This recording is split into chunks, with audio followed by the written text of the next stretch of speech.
नमस्ते और प्रणाम। हर हर महादेव। जो भी हमारा दर्शक जो हमारे वीडियो को देख रहे हैं, आज कुछ हम ऐसे मुद्दे पे कुछ बात करने वाले हैं कि एक हमारे साथ एक ऐसे सख्त जुड़े हुए हैं, उनसे मैं आज कुछ आप लोगों को बात कराऊंगा। और फिल्म लाइन में कितने दिन से एक काम किए हैं, उनसे मैं कुछ बात करूंगा।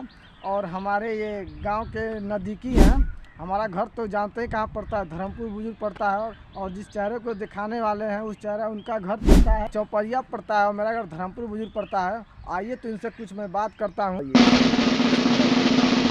आइए देखिए, यही सख्त हैं यही सख्त हैं कि आज इनसे मैं मुलाकात को जो बता रहे थे कि नया चेहरा दिखाने वाला हूँ, तो आइए यही सख्त है। तो सबसे पहले भैया का नाम जानते हैं, भैया का क्या नाम है और कहाँ से बिलोंग, इन्हीं के मुँह से सुनेंगे। तो भैया सबसे आपका नाम क्या है?